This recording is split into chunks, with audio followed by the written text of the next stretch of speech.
The courage to be disliked एक ऐसी book है जो हमें हेल्प करती है अपनी लाइफ चेंज करने में और रियल हैप्पीनेस अचीव करने में। ये बुक एडलरियन फिलोसफी पे बेस्ड है, जिसके ओरिजिनेटर हैं Alfred Adler, Austrian medical doctor, psychotherapist and founder of the school of individual psychology.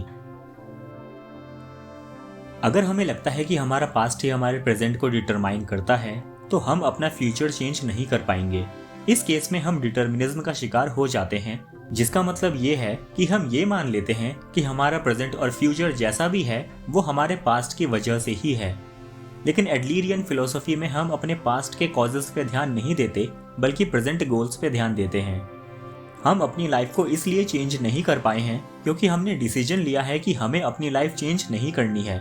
हमें लगता है कि it's easier to leave things as they are. अगर हम ऐसे ही रहेंगे जैसे हम हैं, तो हम ये भी एंटिसिपेट कर लेंगे कि आगे क्या होने वाला है और उसका रिजल्ट क्या होगा।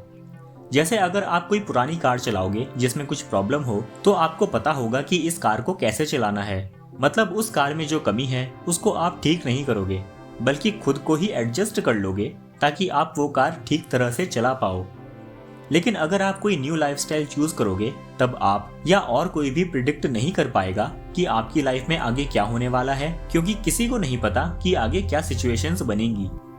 ये न्यू लाइफस्टाइल और उसका रिजल्ट बहुत स्कैरी हो सकता है, पेनफुल हो सकता है और एंजाइटी से भरा हुआ हो सकता है, और इसलिए हम अपनी लाइफ को चेंज करने से बचते हैं।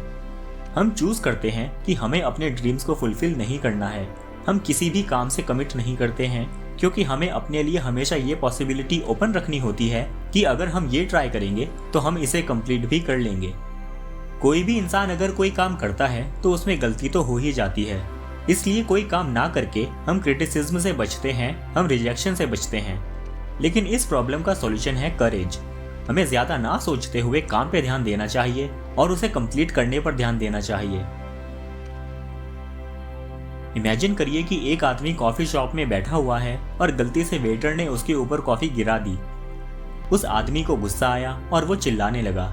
लेकिन ये सोचिए कि अगर वो आदमी अपने इमोशंस और एंगर को कंट्रोल नहीं कर सकता, तो क्या उस आदमी का वेटर के पेट में चाकू मार देना भी ठीक रहता? दूसरा सिनेरियो इमेजिन करिए कि एक छोटी बेटी ने खाने की प्लेट गिराकर तोड़ दी और उसकी मम्मी उस पर चिल्लाने लगी। लेकिन तभी उनके मोबाइल पे कॉल आया और वो कॉल पे आराम से बात करने लगी, जैसे उनको उस टाइम गुस्सा आ ही नहीं रहा था। ऐसा इसलिए होता है क्योंकि हम एंगर को फैब्रिकेट करने की कोशिश करते हैं और चिल्लाते हैं ताकि सामने वाला इंसान हमारे सामने झुक जाए। यहाँ पर भी हमें अपने करेज का यूज करना चाहिए शांत रहने के लिए। हमें समझना चाहिए कि हम जो काम कर रहे हैं या जैसे रिएक्ट कर रहे हैं वो क्यों कर रहे हैं और उनका रिजल्ट क्या निकलेगा। हम अपनी लाइफ डिटरमाइन करते हैं अपने पास्ट एक्सपीरियंसेस के बेस पे। हम अपने पास्ट एक्सपीरियंसेस के शौक की वजह से सफर नहीं करते, बल्कि हम उन्हें यूज करते हैं अपनी कमियों और अपने फेलियर्स को जस्टिफाई करने के लिए as an excuse. Feelings of inferiority objective facts से ज्यादा सब्जेक्टिव इंटरप्रिटेशंस होते हैं। फॉर एग्जाम्पल, अगर किसी की हाइट शॉर्टर देन एवरेज है तो वो खुद को इंफीरियर मान सकते हैं, लेकिन वहीं वो अपनी छोटी हाइट की वजह से खुद को सुपीरियर मान सकते हैं कि वो लोगों को ज्यादा इंटिमिडेटिंग नहीं लगेंगे और दूसरे लोग उनसे आराम से बात कर पाएंगे। सब्जेक्टिविटी के बारे में एक बहुत अच्छी चीज ये भी है कि ये हमें अलाउ करती है कि हम कोई भी चॉइस ले सकते हैं। हम किसी भी चीज को एडवांटेज या डिसएडवांटेज की तरह देख सकते हैं। हम ऑब्जेक्टिव फैक्ट्स को चेंज नहीं कर सकते, लेकिन हम इंटरप्रिटेशंस को अपने हिसाब से चेंज कर सकते हैं। जब लोग इस दुनिया में आते हैं तो वो हेल्पलेस बीइंग्स होते हैं और उन सभी की डिजायर होती है कि वो इस हेल्पलेस स्टेट से बाहर आ जाएं। This is called the pursuit of superiority. लेकिन अगर गलत तरीके से यूज ना किया जाए तो फीलिंग्स ऑफ इंफीरियरिटी को हम अपनी ग्रोथ के लिए बहुत अच्छे से यूज कर सकते हैं। लेकिन ऐसे बहुत सारे लोग होते हैं जो इस प्रोसेस में अपना करेज खो देते हैं। वो आगे नहीं बढ़ पाते और वो ये एक्सेप्ट भी नहीं करते कि रियलिस्टिक एफर्ट्स से लोग अपनी सिचुएशन चेंज कर सकते हैं। लेकिन रियलिस्टिक एफर्ट्स लगाने के बजाय लोग सिंपली हार मान जाते हैं और कोई ना कोई एक्सक्यूज दे देते हैं, और इसे ही बोलते हैं इंफीरियरिटी कॉम्प्लेक्स, यानी कि अपनी इंफीरियरिटी वाली फीलिंग्स को एक्सक्यूज की तरह यूज करना। इस दुनिया में ऐसे भी लोग होते हैं जिन्हें सुपीरियरिटी कॉम्प्लेक्स होता है। उन लोगों को ऐसा लगता है कि वो दूसरों से बेहतर हैं। वो अपने पास्ट अचीवमेंट्स और अच्छी मेमोरीज के बारे में दूसरों को बताते रहते हैं या खुद ही सोचकर खुश होते रहते हैं, और ये पूरी तरह से सही या गलत नहीं है। कभी कभी सुपीरियॉरिटी और इंफीरियॉरिटी कॉम्प्लेक्सेस कंबाइन हो जाते हैं। ये बहुत इंटरेस्टिंग केस होता है। इसमें लोग अपने ही मिसफॉर्च्यून्स के बारे में बात करके ऐसा शो करते हैं कि क्योंकि उनकी लाइफ में इतने मिसफॉर्च्यून्स हैं तो लोग उन्हें स्पेशल ट्रीटमेंट दें। लेकिन हमें ऐसा नहीं करना चाहिए और उसके दो रीजंस हैं। पहला ये कि कोई ना कोई मिसफॉर्च्यून्स तो सबकी लाइफ में होता ही है, और सेकंड ये कि जब तक आप ये सोचोगे कि अपने मिसफॉर्च्यून्स के बारे में बात करके आप स्पेशल फील करोगे, तब तक आपको हमेशा स्पेशल फील करने के लिए मिसफॉर्च्यून्स की जरूरत ही पड़ेगी। इस बुक की फिलॉसफी हमें सिखाती है कि हमें खुद को चेंज करना चाहिए, दूसरों को नहीं। जो परस्यूट ऑफ सुपीरियॉरिटी वाला माइंडसेट हमें रखना चाहिए वो ऐसा होना चाहिए कि हम खुद से बेहतर बने, ना कि किसी दूसरे इंसान से। ज्यादातर लोग अपनी लाइफ में खुश नहीं हैं क्योंकि वो खुद की नजरों में नहीं बल्कि सोसाइटी की नजरों में खुद को सक्सेसफुल बनाना चाहते हैं। वो बस एक कंपटीशन में जी रहे हैं। अगर हम इंटरपर्सनल रिलेशंस को भी कंपटीशन की तरह ही देखेंगे तो हम दूसरे लोगों की सक्सेस को अपना फेलियर, अपनी हार की तरह देखेंगे। हम चाहते हैं कि लोग हमें रिकॉग्नाइज करें और उसके लिए हम कुछ भी करने को तैयार हैं। हम दूसरे लोगों की तरह रहना स्टार्ट कर देते हैं ताकि वो लोग हमें रिकॉग्नाइज कर लें, हमें पूछें और हमसे दोस्ती कर लें।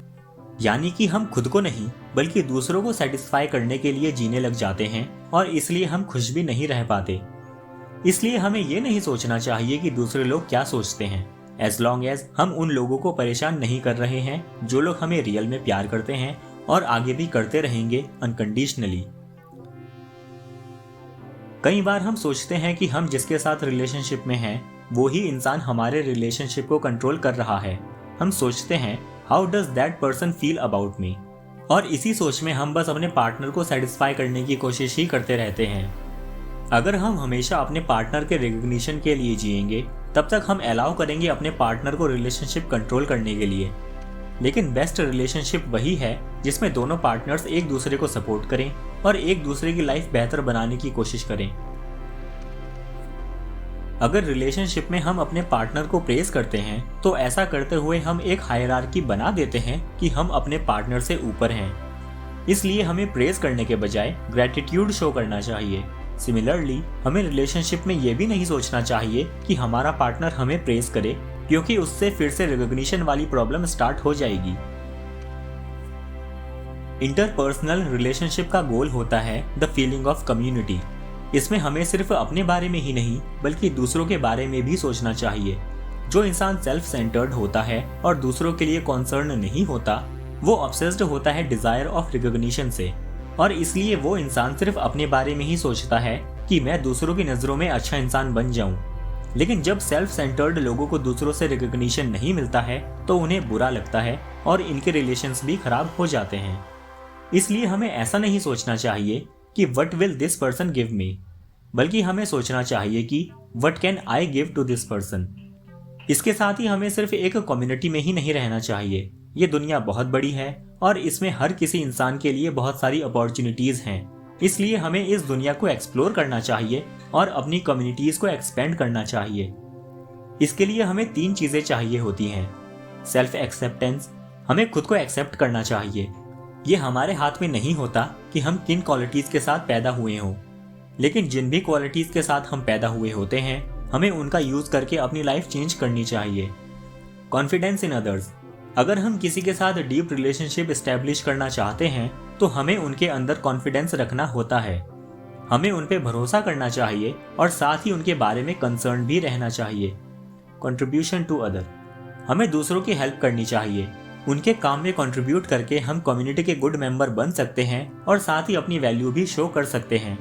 ये सेल्फ एक्सेप्टेंस का भी पार्ट होता है, और अगर हम दूसरों की हेल्प भी करते हैं तो लोग हमारी हेल्प भी करेंगे। हम कुछ बहुत अच्छा करके या कुछ बहुत बेकार करके लोगों की अटेंशन अट्रैक्ट करने की कोशिश करते हैं।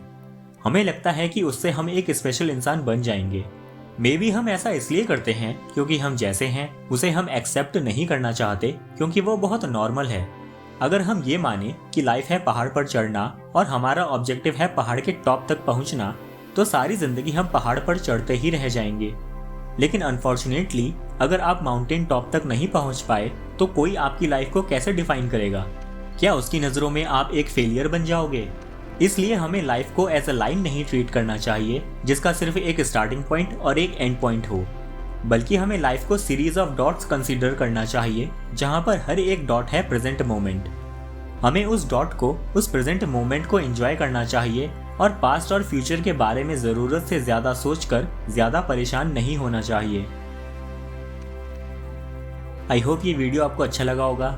Thank you for watching and thank you for subscribing.